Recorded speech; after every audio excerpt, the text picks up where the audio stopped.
and I can attest a good man. Good to see you, Pastor. Thank you for being here. Thank you, David. Good to see you. Happy Friday. Let me first talk about the words of the president. I thought the line, "We don't worship government, we worship God," was right to the heart of what a lot of conservatives think is the basis, not only for their conservatism, but for their faith as well.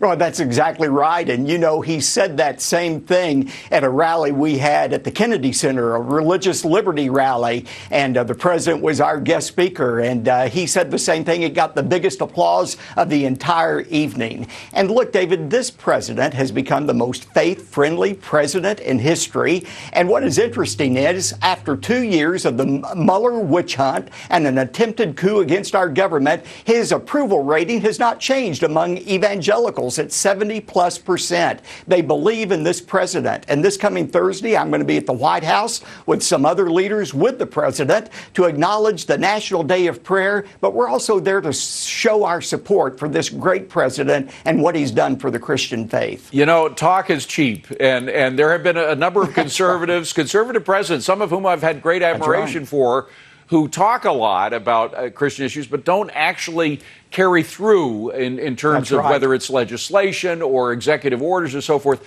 I talked to the Sisters of the Poor, for example, what he has done to support their case, the judges that have been put in power that have overturned cases that were clearly against religious freedom in this country. I mean, he really walks the walk, doesn't he?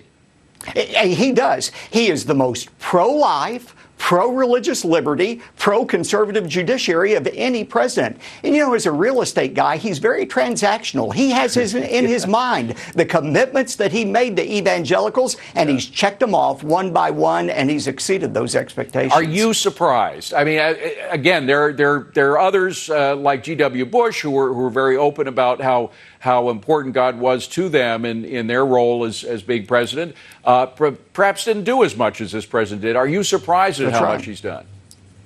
I'm really not. I've known him for 3 years. I was one of his first evangelical supporters, and I knew after the first time I met with him that he could be trusted to do what he's promised to do. And he's fulfilling these promises. And David, that's why I say on this program, he's going to win, I think, with a larger margin of evangelical supporters in 2020 than even 2016, because now he's running not on promises made, but on promises kept. And that's a powerful thing to run on. Well, let's talk about his chief opponent at the moment, and that would be Joe Biden.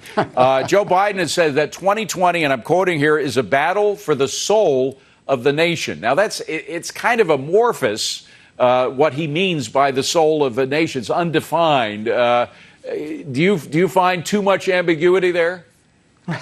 No, the fact that he made that in Charlottesville, it tells you all you need to know. Look, I agree with Biden that this next election is a battle for the soul of this nation. But the battle is not going to be over this phony controversy Biden has manufactured over the president's Charlottesville comments. It's going to be over the barbaric practice of late-term abortion that Biden and every Democrat embraces. And look, David, I visited with the president a few days after Charlottesville. I know exactly what he meant. When he said good people, he wasn't talking about the Ku Klux Klan or the Nazis. He was talking about people who were in that march to support their monuments. White nationalists to be condemned. I mean, he singled them out several times in the speech, said the white nationalists are to be condemned. They were violent and everything, but there were some people who were there because of the statues peacefully. They wanted them to stay. And there were some people there who were against the statues peacefully, who wanted them to go. He gave it that sort of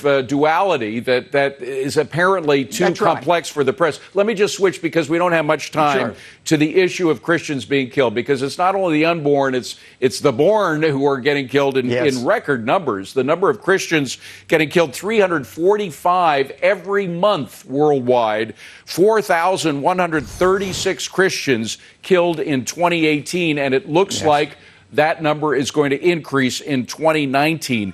It really does show that there is a war on Christians. You constantly hear about Islamophobia, but in human terms, isn't the risk much greater for Christians? Well, it is. And look, Sri Lanka was a horrible tragedy, but it was also a trip down bad memory lane as we remembered and saw once again Obama and Hillary Clinton not only unable to name the perpetrators of this radical Islamic terrorist, but they couldn't acknowledge the victims who were Christians worshiping God. And look, I think the reason President Trump has been so successful against ISIS is he didn't mind naming it for what it was. And the fact that he's been able to virtually decimate ISIS and eliminate the caliphate is a powerful testimony to the importance of being able to name the perpetrators of these terrorist attacks against Christians and Jews. Well, and